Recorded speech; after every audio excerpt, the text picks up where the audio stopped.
क्योंकि बहुत सारे लोगों ने तो अभी तैयारी क्यूआरओ में, रीट के अंदर, पटवार के अंदर, बहुत सारे एग्जाम के अंदर स्टूडेंट कंफ्यूज। और ये उनकी गलती नहीं है, आरपीएससी का 2025 के अंदर जो मेला ही ऐसा लगा हुआ है कि ये वैकेंसी, ये वैकेंसी, ये वैकेंसी, हर स्टूडेंट एक तरीके से कंफ्यूज, लगभग लगभग हर स्टूडेंट 2 वैकेंसीज के अंदर कंफ्यूज हो ही रहा है वो। कोई आरएस से इंटरव्यू की तैयारी करें या मेंस, इसमें कंफ्यूज हो रहा है। आरएस मेंस की करें या फिर ईयूआरओ, इसमें कंफ्यूज हो रहा है। आरएस मेंस की करें या फिर पटवार की तरफ लग जाएं, इसमें भी कंफ्यूज हो रहे हैं। तो अलग अलग तरीके से सबके बीच में सब स्टूडेंट्स का जो है कंफ्यूजन तो चल ही रहा है। और कुछ स्टूडेंट आरएस मेंस की करें या वापस यूपीएससी की तैयारी में लग जाएं। इसलिए मुझे तो ऐसा लगता है कि जो इस कंफ्यूजन से जितना जल्दी निकले और कोई एक नाव पर सवार हो उतना बढ़िया रहे। बहुत ज़्यादा चीज़ों के अंदर उलझ, जैसे ईयूआरओ का है, वो तो है कि चलो 23 मार्च को आप फ्री हो जाओगे, ईयूआरओ की तैयारी कर भी रहे हो और आधा टाइम उसको दे भी रहे हो, तो 23 मार्च को फ्री। लेकिन जो बीच में पटवार की सोचने लग गया, वो तो दोनों एग्जाम साथ साथ में है, ऐसे कैसे चले? कोई एक एग्जाम पकड़ लो। कोई यूपीएससी प्री का भी बीच में सोच रहा है, ये दोनों एग्जाम भी साथ साथ चलेंगे, वो भी मई में होना है, ये जून के अंदर होना है। यहाँ पर आप कंफ्यूजन जो है वो नहीं रख सकते, क्योंकि इन दोनों में से दोनों की तरफ गए तो फिर कुछ भी हाथ नहीं लगता। ईयूआरओ के अंदर कोई कंफ्यूजन हो रहा है वो स्वाभाविक है, लेकिन पटवार और यूपीएससी प्री के साथ कोई कंफ्यूजन मत रखना, एक को चुन लो बढ़िया रहेगा। किसे चुने तो वो आपकी कंडीशंस है उसके हिसाब से। चलो तीसरे सब्जेक्ट की तरफ चलते हैं। हिंदी के अंदर कितने क्या टॉपिक पढ़ लिए भाई? कैसे चल रही तैयारी हिंदी की? संधि हो गया पूरा? कोई है जिसने संधि अभी तक नहीं पढ़ा हो? पूरा पढ़ लिया संधि? आपने नहीं पढ़ा, क्यों? अच्छा, आप इंग्लिश मीडियम से हो और आप कल बता रहे थे, अब पढ़ना शुरू करो। आज ही शुरू किया, संधि शुरू ही नहीं किया, क्यों? चलो अब एक काम करो कि इस हफ्ते जो है ना हिंदी की क्लासेस ज़्यादा नहीं आएंगी, क्योंकि हम ऑलरेडी इस हफ्ते की जो क्लासेस थे वो पहले ही अपलोड, पत्र लेखन था, संक्षिप्तीकरण था, वो पहले ही अपलोड कर चुके। इस हफ्ते आपके पास यदि किसी ने क्लासेस को, तो हिंदी की क्लासेस का लोड नहीं रहेगा। तो यदि आपके पुराने कोई टॉपिक बचे हुए हैं तो उसको कवर कर लेना। वैसे इस वीक में पेपर किसका है? इंग्लिश का है। वीक 3 जो है उसमें पेपर इंग्लिश का है, पर किसी का हिंदी बचा हुआ है तो उसको ऐसा कवर कर ले। इंग्लिश का सिलेबस ज़्यादा नहीं है, आर्टिकल से, डिटर्मिनर से, छोटे छोटे से टॉपिक, हाँ छोटे छोटे से टॉपिक है, ज़्यादा बड़े नहीं है। तो किसी का हिंदी का कुछ बचा हुआ है तो वो इस वीक के अंदर थोड़ा सा बैकलॉग कंप्लीट और टेस्ट सीरीज के साथ साथ चलते रहो, ज़्यादा फायदे में रहो, ठीक है ना? तो हिंदी को लेकर। अच्छा इंग्लिश अभी पढ़ना शुरू करोगे, क्योंकि पहले 2 हफ्ते में तो पेपर था नहीं, अभी पढ़ना शुरू करोगे? वैसे देखो इस बार का जो पेपर है यानी वीक 3 का, वो सिलेबस ज़्यादा बड़ा नहीं है। आर्टिकल्स हैं, डिटर्मिनर्स है, प्रीपोजिशन है, 3 चीज़ें, एक चीज़ और, ये 3 ही है। नहीं कॉम्प्रिहेंसिव में से कुछ नहीं है क्या? 3 ही है, तो 3 तो छोटे छोटे हैं, ज़्यादा बड़े हैं नहीं। आर्टिकल्स कितना, क्लासेस के रूप से देखें तो 2-2.5 घंटे की, खुद पढ़ें तो वही 2-2.5। इस तरीके से इंग्लिश को आप टाइम पर लेके पूरा करके हिंदी का अपना बैकलॉग इस वीक में थोड़ा सा करेंगे तो बढ़िया रहे, ठीक है?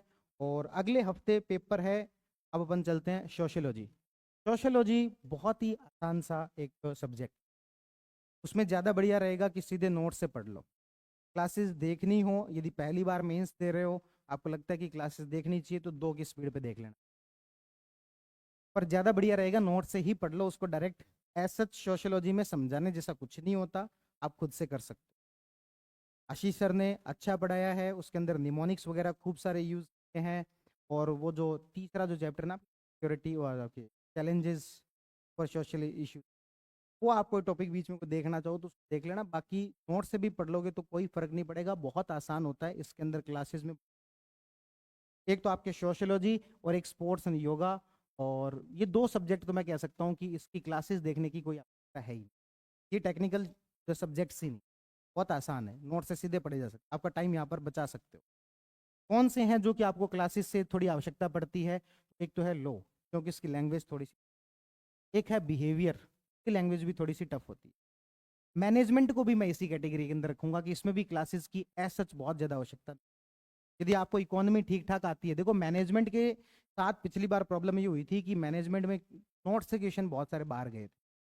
उसका रीजन ये है कि उसको अच्छे से कवर उतना अच्छे से नहीं किया हुआ था, और मैनेजमेंट का सिलेबस बहुत बड़ा है। उन्होंने 20 नंबर के अंदर इकोनॉमी का आधा सिलेबस दे रखा है, शेयर मार्केट वगैरह वगैरह सब कुछ जो इन्होंने मैनेजमेंट के अंदर डाल दिया।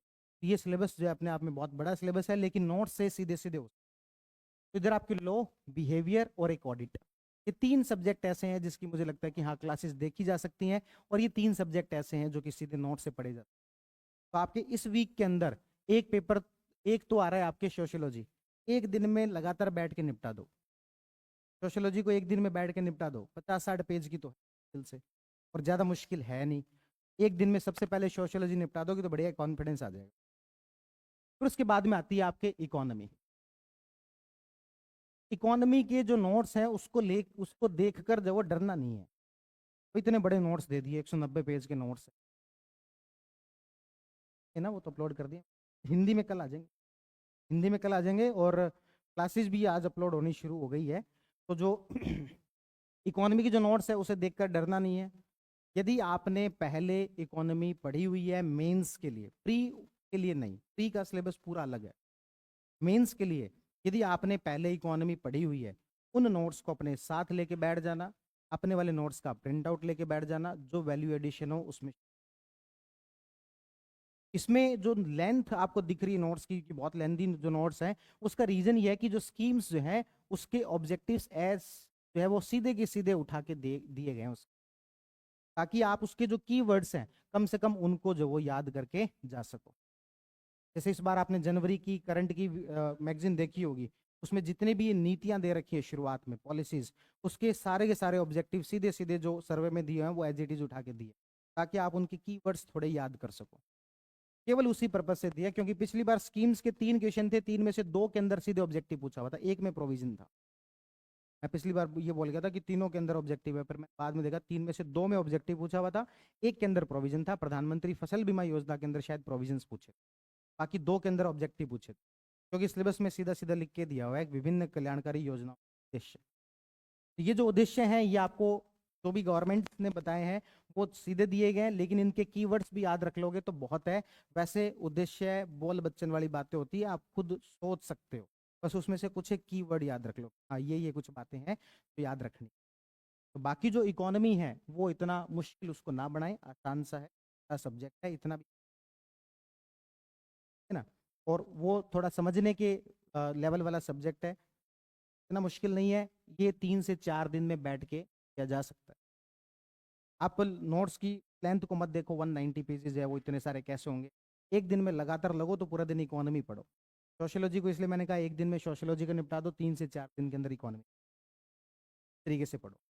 और शुरुआत में पहली बार में भले ही वो याद ना हो, अपनी तरफ से तो कोशिश करो कि पहली बार में याद उसी तरीके से पढ़े, पर पहली बार में याद नहीं हो रहा कोई इशू नहीं है, सेकंड टाइम रिवीजन आएगा उस समय में। पर पहली बार यदि आपने सारा सिलेबस पढ़ लिया तो आपको कॉन्फिडेंस आएगा कि हाँ पर पढ़ तो रखा। फिर आते हैं एक चीज जो मुश्किल लग रही होगी, वो है जैसे मान लो अभी पेपर जो चल रहे हैं, एथिक्स के जो पेपर चल रहे हैं और इधर लॉ के पेपर हो रहे हैं, ये दोनों ही सब्जेक्ट एक तरीके से मैं कहूँ थोड़े मुश्किल वाली कैटेगरी में आते हैं। लॉ इसलिए मुश्किल है क्योंकि इसकी लैंग्वेज टफ है। एथिक्स जो वो इसलिए थोड़ा सा मुश्किल है क्योंकि इसमें सब्जेक्टिविटी काफी ज्यादा है, किसी क्वेश्चन का कैसे इंटरप्रिटेशन किया जाए ये सब चीजें ज्यादा हैं।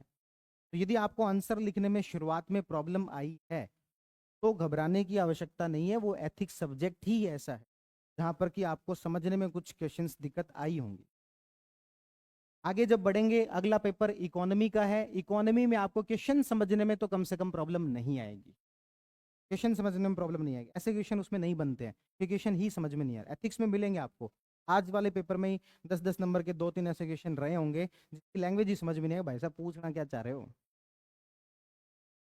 5 क्वेश्चन थे 10-10 नंबर वाले, पहले तीनों के तीनों जो क्वेश्चन है वो यूपीएससी में आए हुए एजिटीज उठाए थे, और आपके सिलेबस से मैच भी होते हैं। उन्हीं यूपीएससी के उन्हीं क्वेश्चंस को उठाया जो कि आपके सिलेबस से मैच होते हैं, वो तीनों यूपीएससी में आए हुए हैं।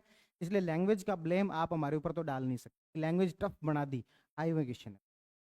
और जो 2 केस स्टडी थी उसमें जो एक केस स्टडी बहुत प्यारी सी जो केस स्टडी उन्होंने पूछी, वो जो इंडियाज गॉट लेटेंट वाले शो वाली, उसमें उन्होंने जो बहुत सारी चीजें पूछ ली, 4 चीजें जो पूछी है उसको एक पेज में कवर करना बहुत मुश्किल है, लेकिन उसमें पूछने का उद्देश्य ये था ताकि आप इसके सारे के सारे जो डायमेंशन जो है वो एक बार जान कि जो चारों जो डायमेंशन थे ये अपने आप में 4 अलग अलग 5 या 10 नंबर के क्वेश्चन बनते हैं सारे के सारे, ठीक है ना।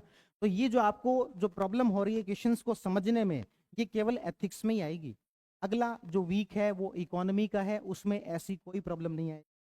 उससे अगला जो पेपर है वो राजस्थान हिस्ट्री और कल्चर का है, इसमें भी आपको प्रॉब्लम नहीं है। उससे अगला जो है वो आपके इंडियन हिस्ट्री का है, इसमें भी प्रॉब्लम नहीं आएगी। इन सब के अंदर यदि कोई प्रॉब्लम आ सकती है तो वो आ सकती है आपको कंटेंट के लेवल पर, लैंग्वेज के लेवल पर, या फिर क्वेश्चन समझ में नहीं आ रहा, उस प्रकार की प्रॉब्लम नहीं आएगी। प्रकार की प्रॉब्लम और कहां पर आएगी, और कौन सा सब्जेक्ट है ऐसा, कौन सा सब्जेक्ट है? क्वालिटी।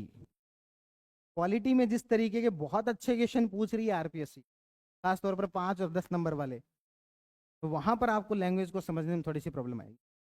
क्वालिटी जो है वहां पर वापस ये प्रॉब्लम देखने को मिलेगी, वहां पर वापस क्वेश्चंस के नेचर आपके यहाँ पर जो पेपर हो रहा है उसमें उस वैसा ही देखने को मिलेगा जैसे आरपीएससी में थोड़े से टफ। आईआर में भी क्वेश्चन इस बार बहुत अच्छे क्वेश्चन पूछे गए थे। 10 नंबर का जो बहुत ही अच्छा क्वेश्चन था कि भारत की जो विदेश नीति है वो दोनों तरफ रहती है, वो वाला जो क्वेश्चन था बहुत अच्छा क्वेश्चन था। इस तरीके से क्वालिटी में वापस लैंग्वेज को लेकर प्रॉब्लम आएगी, एथिक्स के अंदर थोड़ी बहुत आती है, बीच के जो भी सब्जेक्ट है, इकोनॉमी है, हिस्ट्री, ज्योग्राफी है, और कौन से सब्जेक्ट होते हैं, पबेड, पबेड में भी ऐसा नहीं होती प्रॉब्लम। पबेड में किसमें, थ्योरी में थोड़ी सी हो सकती है। हाँ, तो कुल मिला के मेरा कहने का सार ये था कि आपको बहुत सारे लोगों को लग रहा होगा कि सर हमसे तो ही नहीं जा रहा। तो रीजन ये है कि कोइंसिडेंटली पहला ही पेपर, पहला ही सब्जेक्ट आपने वो उठाया है जो कि थोड़ा सा सब्जेक्टिव नेचर का है, जो कि थोड़ा, इससे आगे आने वाले पेपर में आपको वो प्रॉब्लम नहीं, इतनी ज़्यादा नहीं है। ठीक है ना? तो और बताओ, कोई और प्रकार के डर लग रहे हो?